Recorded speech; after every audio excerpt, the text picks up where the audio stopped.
I really don't know how to start this video, how to begin expressing my utter bewilderment after watching Garuda Gamana Vrishabha Vahana. I'm sure that this must have happened with you as well.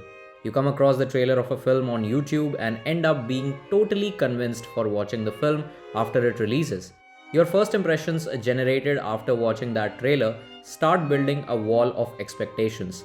That wall of expectations is plastered with the confidence of the eventual unfolding of a great cinematic experience.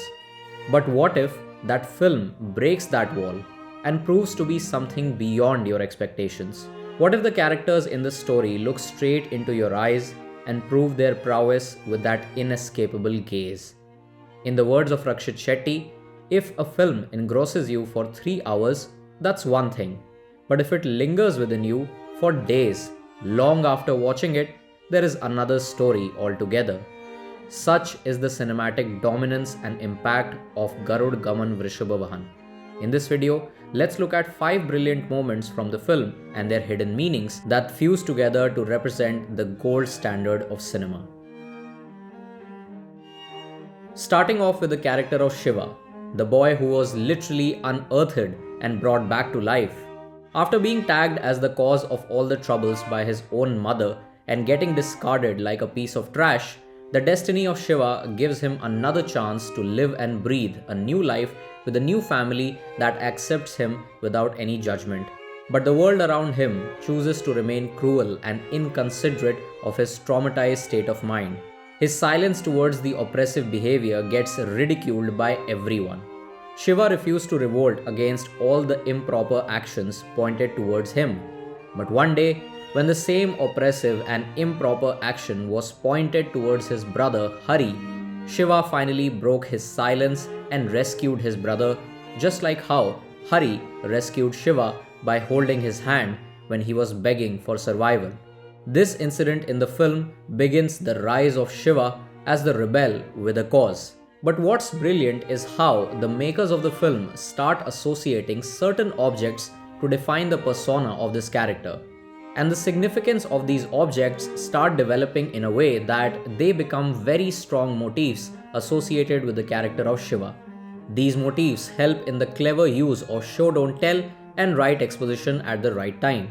The best scene showcasing the use of motif is when Hari receives the news that one of his own men was murdered by Avinash, the brother-in-law of Raviraj. He wants Hari to ensure that Shiva remains unaware of this incident. But in accordance with a master plan being choreographed in the background, Shiva is informed about the killing, which naturally leaves him furious. Now there has already been a direct attack with exposition about how Shiva likes to keep the footwear of the deceased as memorabilia. In fact, this was depicted right in the beginning of the film using show don't tell technique. And then we were reminded about the same a couple more times. But here in this scene, the significance of footwear as the motif gets quadrupled. When the camera focuses on the shoes for the first time, they signify a sense of royalty and power. But here, when the camera focuses on the shoes for the second time, they serve as a sign of revenge. And the anticipation, the tension rising in the minds of Hari and Raviraj proves to be the cherry on top. Another motif that proves to be a sign of revenge is the paperweight, which has been depicted as the weapon of Shiva to end every abuse, every humiliation, and every form of emotional trauma that ruined his childhood. Next, we have the beautifully executed tiger dance sequence that has been represented by utilizing the cultural art form of Mangala Devi. During the celebration of Dussehra, Hari decides to display his prowess in front of his rival Prakash by forming his own group of tigers who were previously working for Prakash. With this long shot, we get to see the two forces of rivalry coming together to pay their respects in front of the Mangala Devi temple. Prakash decides to ridicule Hari in front of everyone.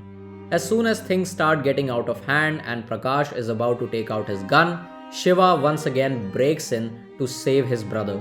We have already witnessed Shiva's outburst of anger that was accumulated inside him due to all the suffering in his past.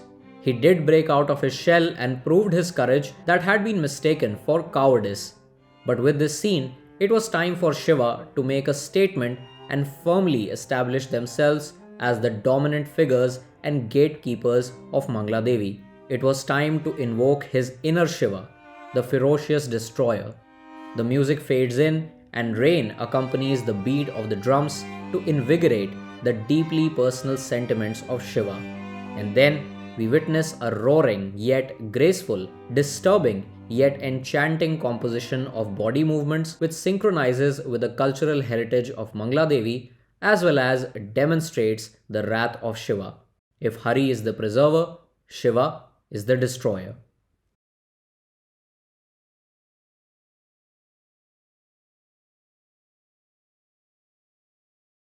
Next, we have the character of Brahmaya. The world of Mangla Devi is controlled by Hari and Shiva, the upkeep and the destroyer. These two gatekeepers have worked their way up to take control and emerge as the powerful elites of Mangla Devi. But in this process of breaking the shackles of oppression and acquiring supremacy, they have also engaged themselves in unlawful activities. This has led to the disruption of peace at Mangla Devi, and now the protectors of law are required to bring a change. Hence, they summon a new gatekeeper of the law who will be responsible for reinstating a harmonious atmosphere in Mangla Devi. Someone who can rectify the conditions and rewrite the narrative of this place. And Brahmaya takes charge of the same. But it is not going to be easy for someone like him. He will have to face a lot of obstacles, and the makers of the film have corroborated the plight of his obstacles by using dual tone lighting. Right from the opening credits, the use of dark orange and dark blue color gets highlighted as each color represents the persona of our lead characters. Dark orange to represent the rage and fire inside Shiva, and dark blue to represent the calm yet controlling nature of Hari, and their evil dualistic presence entering the new life of Brahmaya in Mangla Devi gets represented in shots like this one. You will notice that while he lies down on his bed, he is right in the middle of the orange tone on the left and the blue tone on the right. This frame signifies how Brahmaya is literally caught up between the two forces ruling the kingdom of Mangla Devi. He receives a major threat from Hari that petrifies him to the core.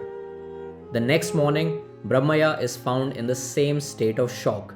He carries his gun and gives directions to his driver. Now, after witnessing such moments in the story, the audience is bound to lose interest in the character and feel sympathetic instead of empathetic. But here's when the makers decide to flip the character arc, something that the audience was not expecting. Instead of resigning from his job and leaving the city, Brahmaya experiences the emotional motivation to seek revenge.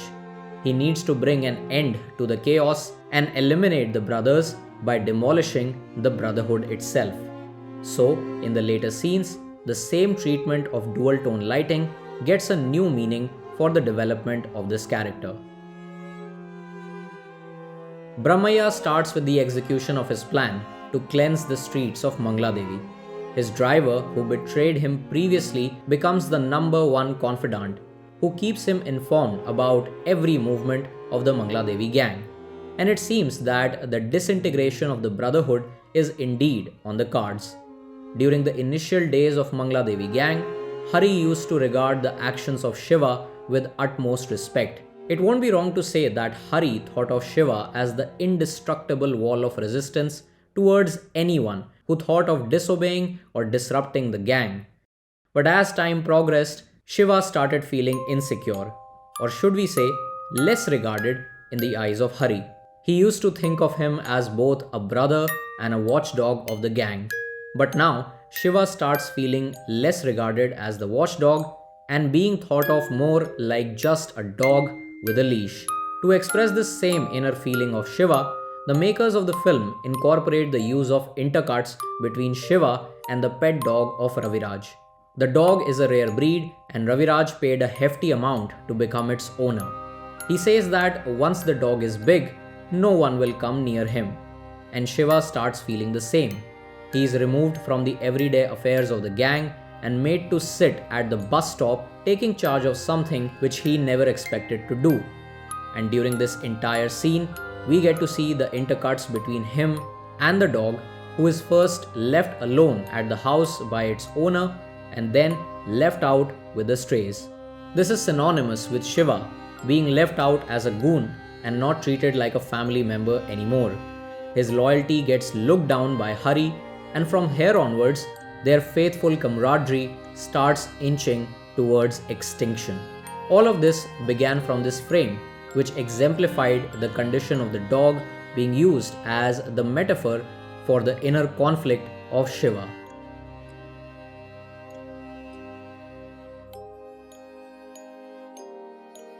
And lastly, we have this scene, serving as the climax. Shiva gets shot in the back by the goons of Hari, a clear indication of his betrayal towards his brother, which was indeed a result of Brahmaya's master plan.